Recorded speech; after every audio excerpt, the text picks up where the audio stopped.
Assalamualaikum warahmatullahi wabarakatuh. Alhamdulillahi rabbil alamin, hamdan yaliqu bi jalalihil karim wa 'izami sultanih. Asyhadu an la ilaha illallah wahdahu la syarika lah, ta'ziman li sya'nihi wa ijlalan li 'uluwi sya'nihi. وأشهد أن محمدًا عبده ورسوله الداعي إلى رضوانه صلوات الله وسلامه عليه وعلى آله وأصحابه وإخوانه أما بعد. إخواني وأحبائي في الدين أعزني الله وإياكم أجمعين. Alhamdulillah, kita senantiasa memanjatkan rasa syukur kita kepada Allah Subhanahu wa taala atas segala karunia Allah Subhanahu wa taala yang kita sadari begitu banyak yang Allah Subhanahu wa taala berikan kepada kita, kenikmatan yang silih berganti Allah berikan kepada kita, bahkan dengan kadar dan nilai yang tidak terbatas, yang tidak bisa kita hitung, tidak bisa kita kira berapa nikmat yang Allah telah berikan kepada kita. Salawat dan salam senantiasa kita kirimkan kepada qudwah kita, pada junjungan teladan kita Rasulullah sallallahu alaihi wasallam. Semoga dengan kita banyak bersalawat kepada beliau, selain mendapatkan keutamaan yang begitu banyak, Allah bersalawat kepada kita 10 kali, dan semoga dengan yaitu juga kita berhak mendapatkan syafaat beliau, pembelaan dari beliau sallallahu alaihi wasallam nanti pada hari kiamat. Ikhwani wa ahibbai fid din, azani Allah wa iyyakum ajma'in. Baik, kita akan melanjutkan pembahasan kita pada kitab Sahih At-Targhib wa At-Tarhib karya Syekh Muhammad Nasiruddin Al-Albani rahimahullahu ta'ala.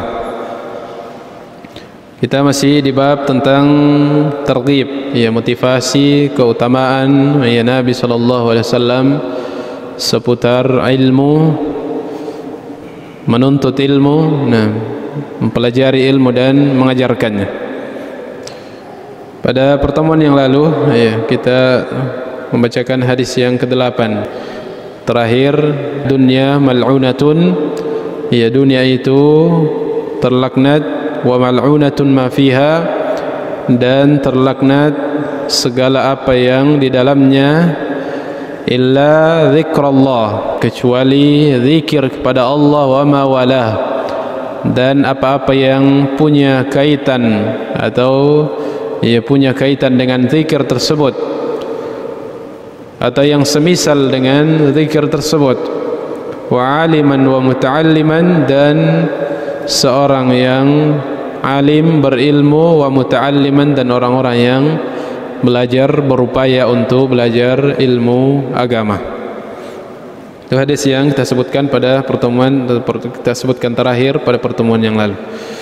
Kemudian hadis yang berikutnya, hadis yang dihukumi oleh Syekh Muhammad Nasiruddin Al-Albani rahimahullah ta'ala sebagai hadis pada derajat yang sahih, dari sahabat yang mulia An Ibnu Mas'ud qal, dari sahabat yang mulia Ibnu Mas'ud radhiyallahu taala anhu, beliau meriwayatkan qala Rasulullah sallallahu alaihi wasallam, bahwasanya Rasulullah sallallahu bersabda, la hasada illa fitnataini, tidak boleh atau tidak dibenarkan untuk hasad kecuali pada dua golongan manusia atau pada dua hal.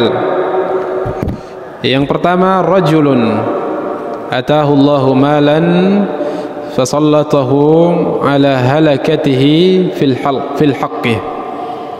Ya, jadi tidak dibenarkan untuk untuk kemudian ia merasa Iya, hasad, ya ini menggunakan kata hasad. Iya, meskipun para ulama kita memiliki istilah yang lebih khusus pada perkara yang baik. Iya, hasad itu adalah sesuatu yang dibenci, sesuatu yang dilarang dalam agama kita. Dan hasad yang dibenci adalah ketika seseorang merasa tidak senang, iya, merasa tidak senang ketika melihat orang lain mendapatkan kenikmatan. Iya, ketika ada yang merasa tidak senang, ada saudaranya yang ya naik rumah baru atau naik mobil baru, iya, atau habis belanja, banyak, iya, kemudian ada perasaan tidak senang, maka ini adalah hasad yang terlarang. Atau lebih daripada itu, ketika dia juga mengharapkan agar ya nikmat yang didapatkan oleh orang lain atau saudaranya itu hilang darinya, ya, atau bahkan lebih daripada itu, ya, dia ingin kalau nikmat tersebut berpindah kepada dirinya, ya, maka ini tingkatan-tingkatannya. Paling benih-benihnya, ya, ketika kita merasa tidak senang, ya, atau merasa sesak dada kita ketika tetangga kita beli mobil misalnya, dan seterusnya. Ini tidak hasad yang tercela. Adapun hasad yang dibolehkan, ya, diistilahkan oleh para ulama kita dengan kata al-ghibtah, yaitu pada kebaikan, ya, ketika melihat, merasa iri, merasa cemburu kepada saudara kita karena dia mampu melakukan kebaikan-kebaikan yang begitu banyak, sedangkan kita tidak mampu melakukannya, sehingga kita merasa iri dan ingin, ya, melakukan seperti apa yang dilakukan, kebaikan yang dilakukan oleh saudara kita. Inilah ghibtah, ya, meskipun Nabi juga menggunakan kata hasad pada hadis ini. Secara umum, iya, kita dianjurkan untuk ghibtah pada kebaikan, iya, itu secara umum. Kebaikan apapun yang dilakukan oleh saudara kita, maka terpuji untuk kita ghibtah kepadanya, iya, untuk kita menginginkan atau merasa iri dan ingin melakukan seperti apa yang dilakukan oleh saudara kita. Akan tetapi ketika disebutkan ada poin ibadah secara khusus yang disebutkan secara khusus untuk bisa, ya, seseorang, ya, untuk ghibtah kepadanya, maka ini adalah menunjukkan keutamaan yang tinggi pada amalan tersebut, ya, menunjukkan keutamaan yang besar pada amalan yang dikhususkan tersebut. Dan pada hadis ini disebutkan dua jenis amalan yang mulia di sisi Allah Subhanahu wa taala, yang secara teks Nabi sallallahu alaihi wasallam memberikan, menganjurkan kepada kita untuk bersikap ghibtah kepada orang-orang yang melakukan atau berprestasi pada dua amalan besar tersebut. Yang pertama adalah rajulun atahu Allahu malan fasallatahu ala halakatihi fil haqq. Seseorang yang diberikan oleh Allah Subhanahu wa taala harta, kelebihan, kecukupan harta oleh Allah Subhanahu wa taala, fasallatahu ala halakatihi, lalu dia betul-betul habis-habisan menggunakan harta tersebut pada kebaikan, iya, betul-betul memanfaatkan hartanya tersebut pada ketaatan dan kebaikan di jalan Allah Subhanahu wa taala. Iya, dan ini, iya, bagaimana gambaran ghibtah terhadap orang yang seperti ini, iya, sebagaimana kisah para sahabat Nabi sallallahu alaihi wasallam. Orang-orang yang kalangan, ya, orang-orang yang miskin di antara para sahabat, ia mendatangi Nabi sallallahu alaihi wasallam dan mengatakan, "Ya Rasulullah, kama qal, dhahaba ahlud duthuri bil ujur." Wahai Rasulullah, ya, orang-orang kaya, ya, dengan perasaan sedih, ya, perasaan ghibtah mereka, perasaan iri mereka kepada sahabat-sahabat yang kaya, yang berlomba dalam bersedekah, yang berlomba, ya, mengeluarkan hartanya untuk perjuangan di jalan Allah Subhanahu wa taala, maka datanglah sahabat-sahabat yang miskin kepada Nabi sallallahu alaihi wasallam dan mengatakan, "Dhahaba ahlud duthuri bil ujur." Wahai Rasulullah, para, ya, orang-orang kaya, ia telah memborong pahala. Dan memang ini diantara pintu keutamaan yang besar bagi orang-orang yang diberikan kelebihan harta oleh Allah Subhanahu wa taala. Pintu sedekah. Semuanya para sahabat, dhahaba ahlud duthuri bil ujur. Wahai Rasulullah, orang-orang kaya dari golongan kami, para sahabat-sahabat yang kaya, mereka sudah memborong pahala. Setiap ada peluang-peluang, khususnya di zaman Nabi sering penggalangan dana untuk misi jihad dan perjuangan Islam. Para sahabat yang kaya luar biasa, sallata ala halakatihi bil haqq, harta mereka betul-betul habis-habisan untuk di jalan Allah Subhanahu wa taala, untuk kebaikan.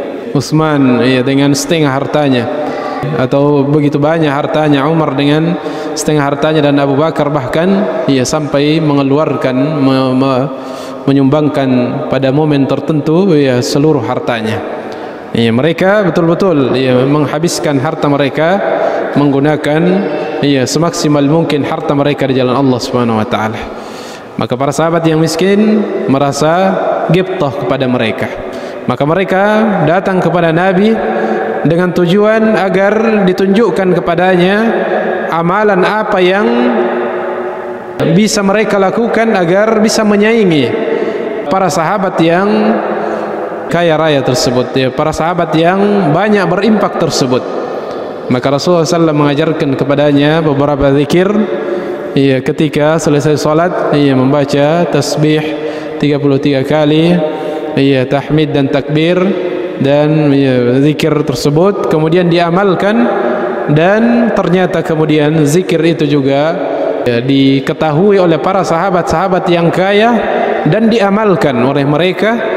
Maka sahabat-sahabat yang miskin lagi melapor lagi kepada Nabi SAW, ya Rasulullah, mereka juga berzikir, mengamalkan apa yang engkau ajarkan.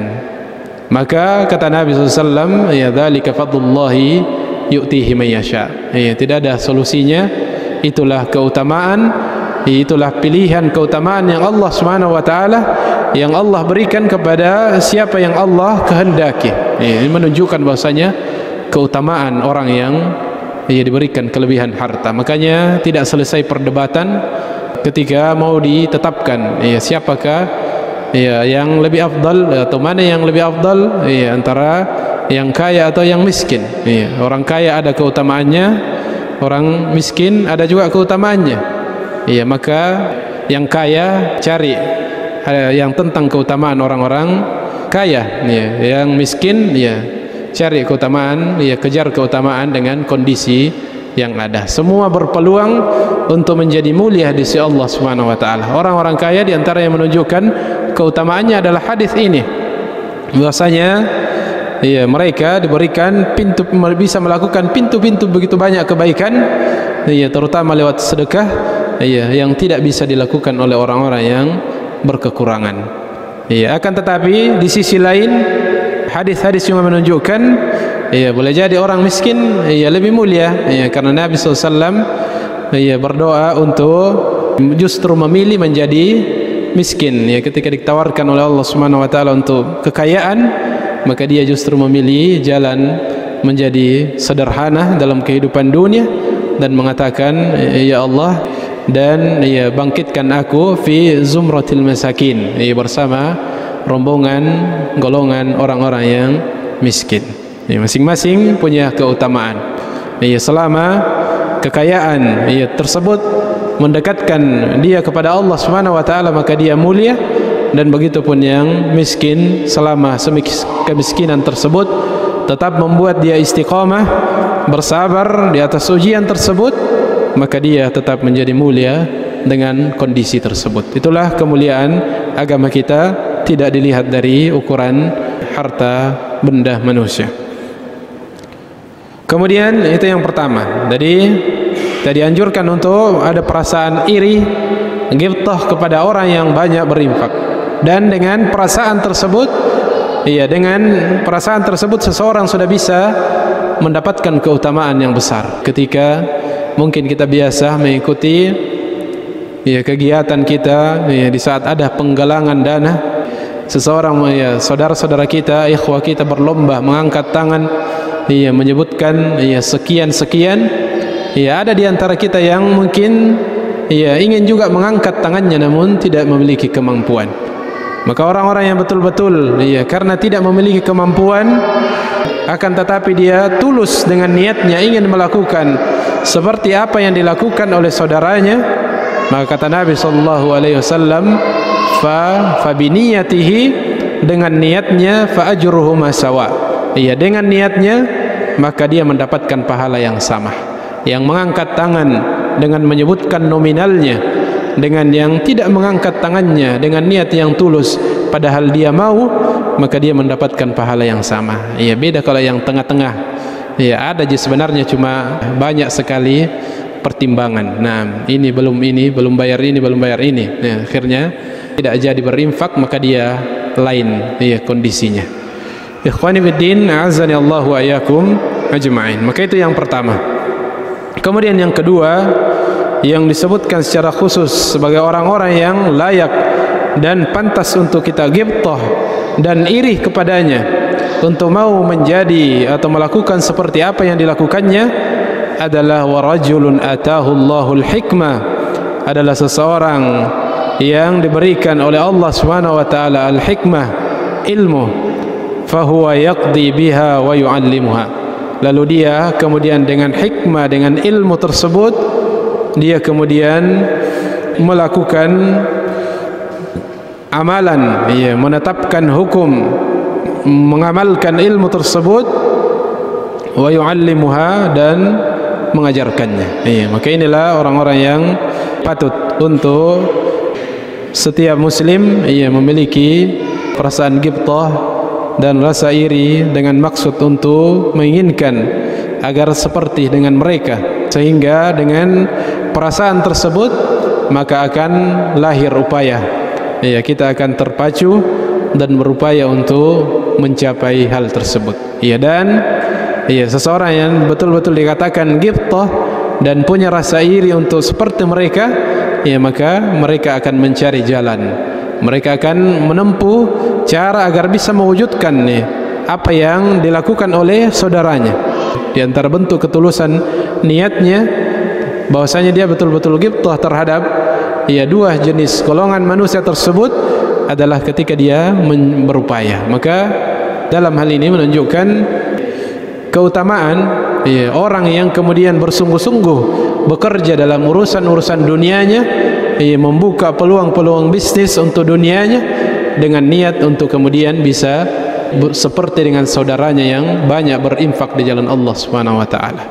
Dan juga tentu poin yang kedua, ya, bahwasanya dia betul-betul ghibthah, ya, dan ingin, ya, seperti orang yang dia ghibthah kepadanya karena ilmunya yang diamalkan dan diajarkan, maka dia harus bersungguh-sungguh menempuh jalannya dan berupaya untuk menuntut ilmu. Jadi tidak sekedar, ya, niat dan tidak ada upaya. Itu hadis yang ke-9. Kemudian hadis yang 10 pada bab ini, an Abi Musa radhiyallahu taala anhu, dari Abu Musa radhiyallahu taala anhu, beliau meriwayatkan, qala Rasulullah sallallahu alaihi wasallam, Rasulullah SAW bersabda, inna mathala ma ba'athani Allahu bihi minal huda wal ilm kamathali ghaithin asaba ardan. Perumpamaan manusia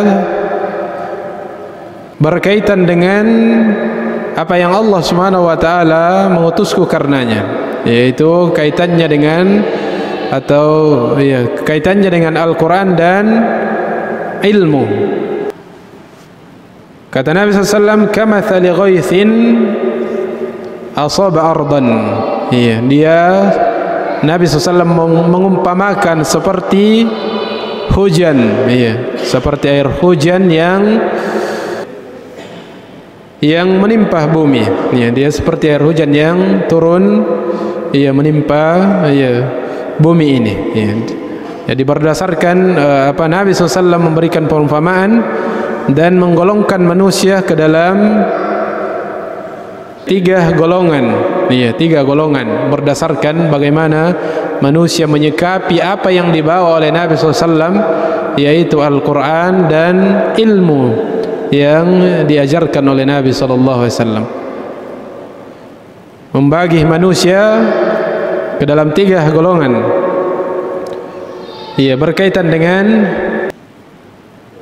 bagaimana manusia menerima ilmu tersebut, ya, bagaimana manusia menerima ilmu dan menerima apa yang dibawa oleh Nabi SAW, Al-Quran dan Sunnah. Kata Nabi SAW seperti perumpamaan hujan yang menimpa bumi. Fakanat minha ta'ifatun tayyibatun qabilatil ma'.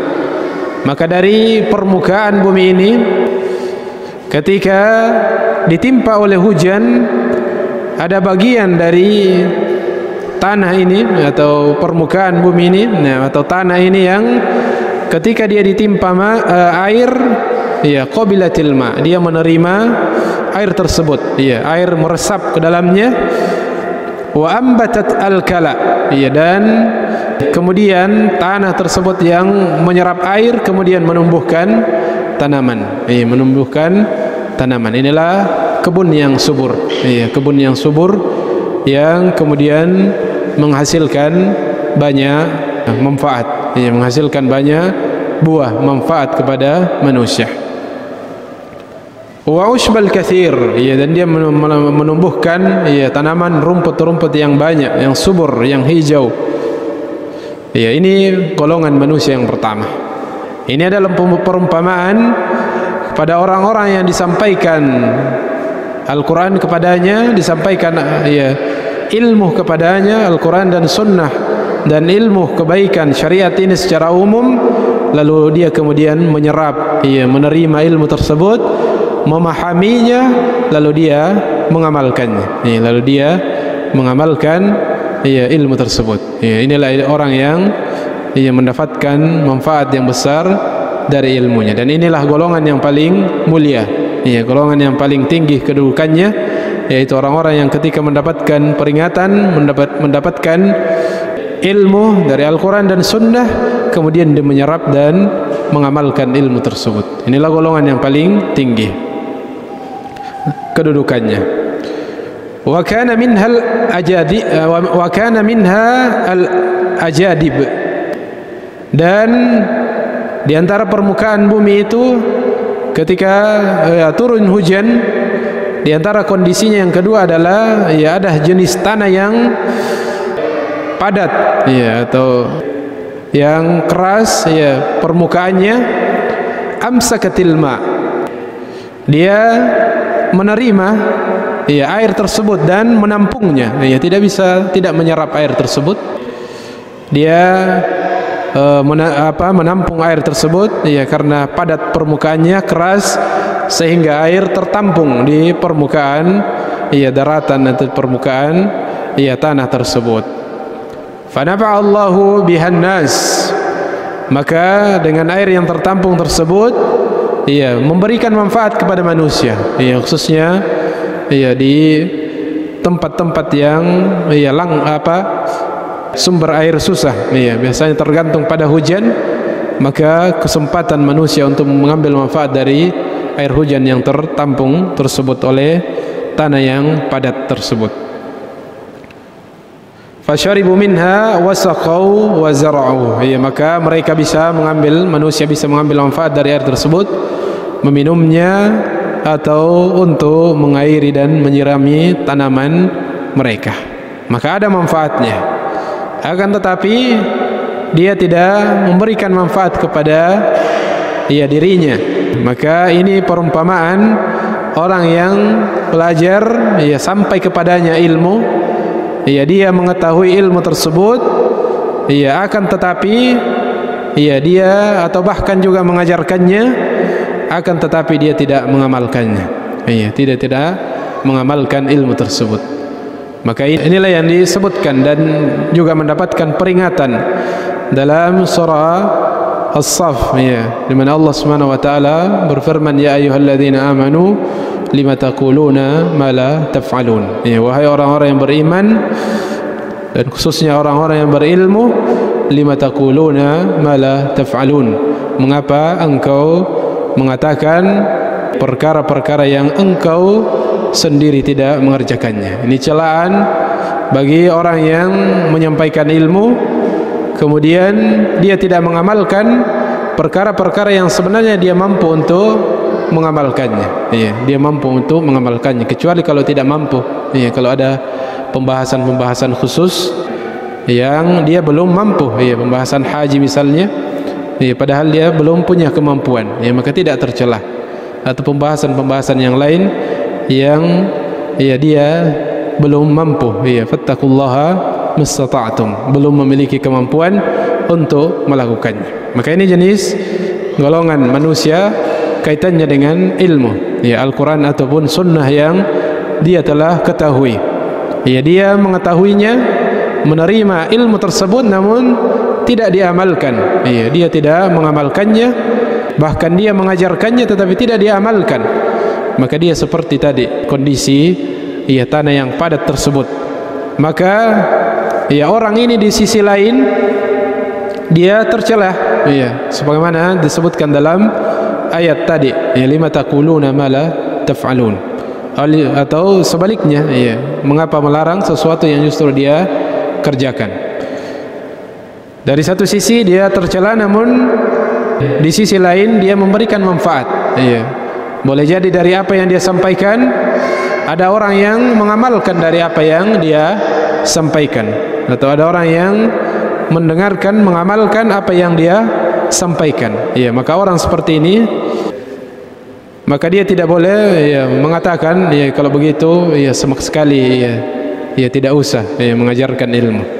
Maka yang penting baginya adalah mengamalkan ilmunya, berupaya untuk mengamalkan ilmunya secara maksimal, dan jangan justru dia meninggalkan juga mengajarkan ilmu, karena boleh jadi dari apa yang dia sampaikan itu bisa memberikan manfaat kepada orang lain, dan mudah-mudahan bisa memberikan manfaat untuk dia nanti di akhirat. Kalau dia karena alasan belum mengamalkan ilmunya lalu dia tidak sampaikan, maka dia bisa terhalang pada semua kebaikan. Dia sudah tidak mengamalkan, tidak lagi menyampaikan, sehingga tidak bermanfaat untuknya dan juga tidak bermanfaat untuk orang lain. Wa asaba ta'ifatan ukhra minha innama hiya qi'an. Dan ada juga dari air hujan tersebut yang menimpa daratan, dari jenis tanah yang tandus, atau padang pasir, jenis padang pasir. La tumsiku ma'an, dia tidak menampung air, langsung menyerap airnya. Wala tumbitu kala'an, dan juga tidak menumbuhkan tanaman, sekedar lewat saja airnya, sekedar lewat saja airnya, sejenis padang pasir mungkin. Dia ketika turun hujan, air hanya lewat saja. Setelah hujan turun juga tidak bisa menumbuhkan tanaman. Fadzalika, kata Nabi SAW, perumpamaan yang keempat ini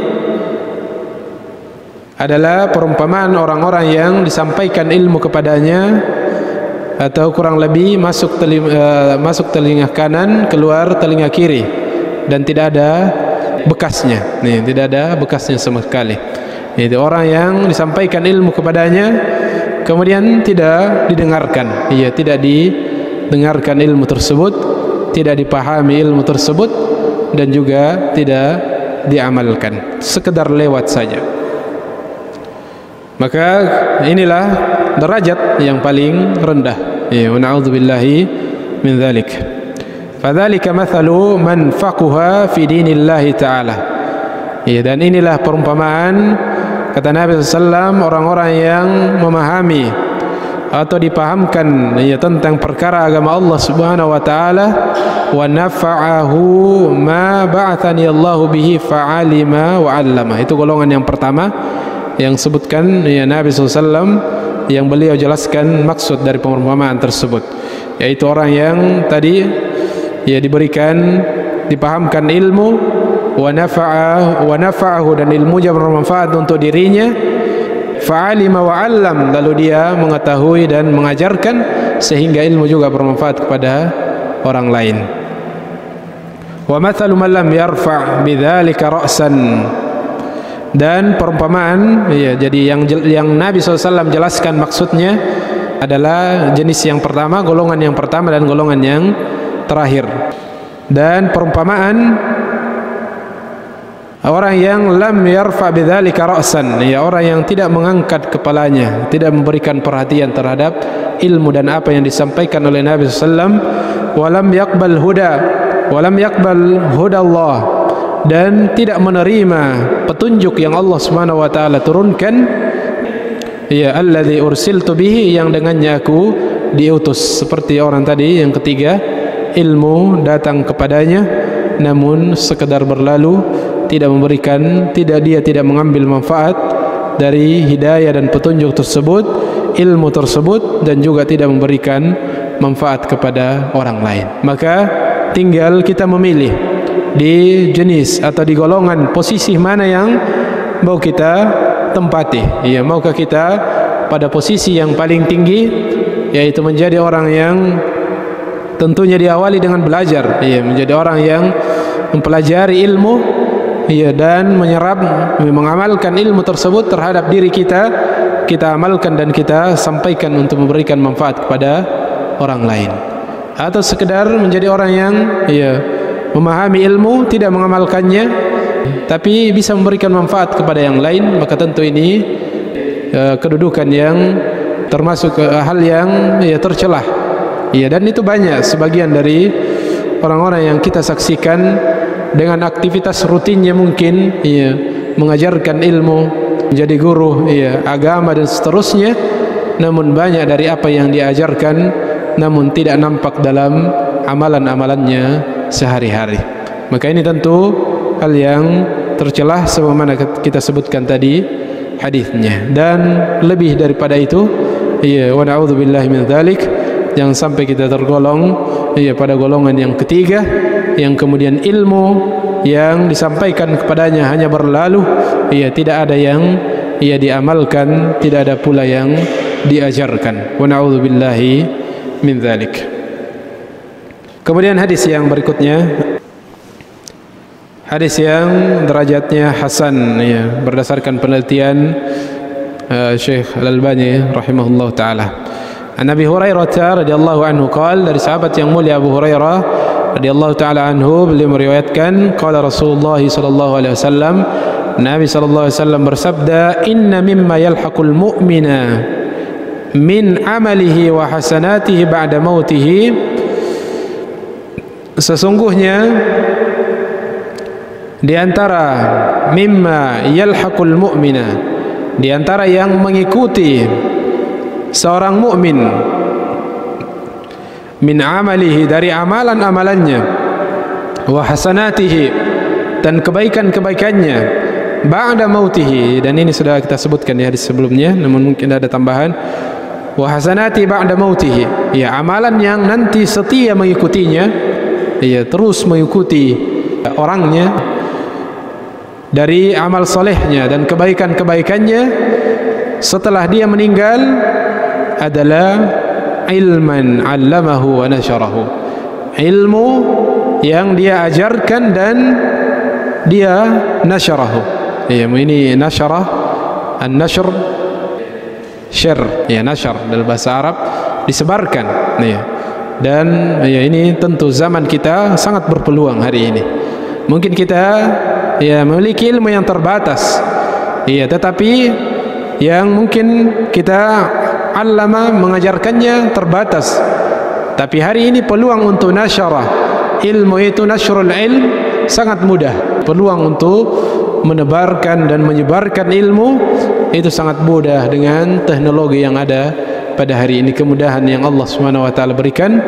Ya, mari kita manfaatkan untuk nasyrul ilmi wal khairat, untuk menyebarkan ilmu dan kebaikan. Dan mungkin perlu, ya, daripada kita terhabiskan waktu kita dalam setiap hari sekedar hal-hal yang tidak memberikan manfaat yang jelas, ya bagaimana kalau kita niatkan secara khusus, ya betul-betul kita berniat setiap hari harus ada nashrul ilmi yang kita lakukan, ya dengan hal yang sederhana.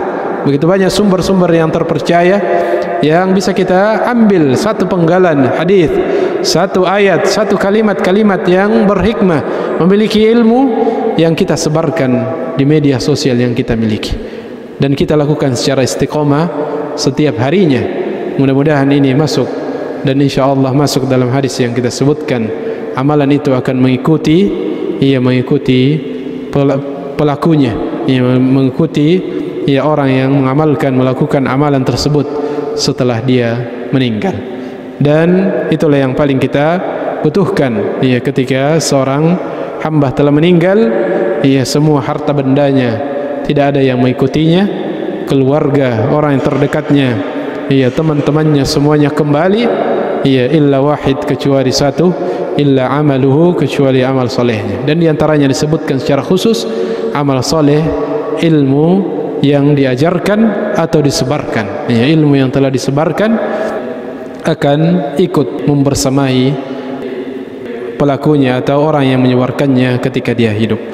Wa waladan salihan tarakahu, dan amalan kebajikan yang akan mengikut manfaatnya kepada orang yang telah meninggal, sebagaimana yang telah kita sebutkan pada pembahasan sebelumnya pekan yang lalu, adalah anak soleh yang dia tinggalkan. Au mushafan warathahu, atau mushaf yang dia wariskan, atau mushaf yang dia wakafkan, yang dia sedekahkan. Au masjidan banahu, atau masjid yang dia bangun. Au baitan libnis sabil, dan ini tambahan, atau rumah untuk ibnus sabil, untuk musafir, rumah atau penginapan bagi musafir. Ini juga amal soleh, ini proyek, amal soleh bagi yang diberikan kelebihan harta oleh Allah Subhanahu wa taala, kemudian membangun satu tempat, mungkin dia punya usaha, kos-kosan, dia sisakan satu ruangan untuk ibnis sabil, untuk orang-orang musafir yang melakukan perjalanan untuk memudahkan urusan mereka. Maka ini disebutkan secara khusus oleh Nabi sallallahu alaihi wasallam di antara amalan yang akan mengikuti pelakunya nanti meskipun dia telah meninggal. Au nahran ajrahu, atau sungai yang dia alirkan airnya, atau dia membangun bendungan, kemudian dia berkontribusi dalam pengairan sawah atau air yang dimanfaatkan oleh manusia, maka ini bagian dari amal soleh yang akan ikut setia menemani pelakunya sampai dia telah meninggal. Au sadaqatan akhrajaha min malihi, atau sedekah yang dia keluarkan dari hartanya, fi sihhatihi wa hayatihi, ketika dia masih sehat, ketika dia masih kuat, dan ketika dia masih hidup. Nah, menjadi sedekah jariyah. Talhaquhu min ba'di mautihi, maka amalan itu akan mengikut terus, manfaatnya akan dirasakan terus, bahkan bisa mengalir terus pahalanya kepada orang yang meskipun dia telah meninggalkan dunia ini. Fisiknya tidak lagi beramal, lisannya tidak lagi berzikir, tidak lagi membaca Al-Quran, tidak lagi amalan-amalan dikerjakan, namun pundih-pundih kebaikannya masih terus bertambah hari demi hari sampai hari kiamat, dikarenakan amalan-amalan istimewa yang dia tinggalkan di dunia. Karena dia adalah orang-orang yang cerdas, orang-orang yang memiliki obsesi akhirat dan berupaya untuk menabung dan memiliki aset untuk kehidupan nanti setelah kematian. Ikhwani fiddin, azani Allahu wa iyyakum ajma'in. Itu sebagian besar sudah kita sebutkan di hadis yang sebelumnya. Kemudian hadis yang berikutnya, hadis yang sahih, dan ini yang paling masyhur dari teks hadis yang begitu banyak redaksi teksnya. Sudah beberapa hadis kita sebut, dan inilah redaksi yang paling masyhur dan mungkin kita hafalkan, hadis yang sahih dari Abu Hurairah radhiyallahu taala anhu, beliau meriwayatkan bahwasanya Rasulullah SAW bersabda, idza mata ibnu Adam, ketika salah seorang dari anak cucu Adam, ya, dan ini menunjukkan bahwasanya memang kita keturunan anak cucu Adam, keturunan manusia asalnya adalah dari Nabi Adam alaihissalam, dan bukan seperti teori yang mengatakan ya berawal dari kerah, nah, ya, kemudian kembang ya, menjadi seperti hari ini. Maka idza mata ibnu Adam, ketika manusia anak cucu Adam, seseorang dari anak cucu Adam meninggal, inqata'a amaluhu, maka terputuslah semua jaringan dan aliran amalannya, illa min thalath, kecuali dari 3 sumbernya. Sedekatin jariyah, sedekah jariyah, yaitu sedekah yang dia pernah sedekahkan, keluarkan ketika dia hidup di dunia, dan manfaatnya terus dirasakan ya oleh manusia, dirasakan, diambil manfaatnya oleh manusia atau bahkan oleh hewan sekalipun, maka terus mengalir pahalanya kepada ya orang yang melakukan amalan tersebut meskipun dia telah meninggal. Au ilmin yuntafa'u bih, atau ilmu bermanfaat, ilmu yang telah diajarkan ya dan diamalkan oleh orang lain, atau ilmu yang pernah dia sampaikan ya, kemudian ilmu tersebut ya, dari penyampaian ilmu tersebut memberikan manfaat. Ada sesuatu yang diciptakan atau sesuatu yang dibangun berdasarkan ilmunya, atau ada sesuatu yang program yang berjalan berdasarkan dari pendapat dan ilmu yang dia sampaikan, kemudian hal tersebut terus diamalkan, maka dia mendapatkan pahala yang terus mengalir. Awaladin salih yad'ulah, sebagaimana hadis sebelumnya, atau anak saleh yang mendoakan kedua orang tuanya. Anak saleh yang mendoakan kedua orang tuanya, maka tentu kita semua berupaya untuk mewujudkan anak yang saleh, meskipun tentunya kita tidak memiliki kemampuan untuk menetapkan soleh atau tidaknya. Yang dituntut dari kita adalah maksimal, ya, maksimal memberikan pendidikan, tarbiyah kepada anak-anak kita. Adapun soal hasilnya, maka itulah hidayah dari Allah Subhanahu wa taala. Tidak boleh kemudian kita mengatakan ya, atau ya menilai ya, bukan hasil kesalehan dari anak tersebut yang menjadi tolak ukur keberhasilan seorang ayah, akan tetapi sejauh mana maksimalnya dia memberikan pendidikan kepada anaknya, memberikan tarbiyah kepada anaknya, ya, karena ya menjadi anak soleh yang soleha adalah taufik dan hidayah dari Allah Subhanahu wa taala. Maka jangan ya keluar kata-kata anak ustaz atau kata-kata yang kemudian merendahkan orang tuanya dikarenakan anaknya. Ya, tidak boleh keluar kata-kata tersebut, karena jangankan manusia biasa seperti kita, anak Nabi dan Rasul sekalipun ada yang tidak mendapatkan hidayah dari Allah Subhanahu wa taala. Bukan kesalahan orang tuanya, akan tetapi hidayah Allah Subhanahu wa taala yang menentukan. Kita hanya berupaya maksimal melakukan asbab ya, ikhtiar yang maksimal, disertai dengan munajat dan doa kepada Allah Subhanahu wa taala.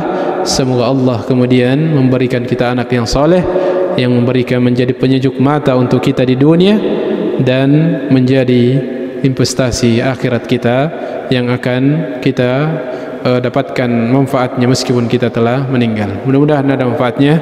Segala yang benar datang dari Allah. Jika ada hal yang keliru, mohon untuk diluruskan, dan kita beristighfar kepada Allah Subhanahu wa taala dari segala kekhilafan, kekeliruan, dengan doa kafaratul majlis. Subhanakallahumma wa bihamdik, asyhadu an la ilaha illa anta, astaghfiruka wa atubu ilaik. Wa akhiru da'wana alhamdulillahi rabbil alamin. Wassalamu alaikum warahmatullahi wabarakatuh.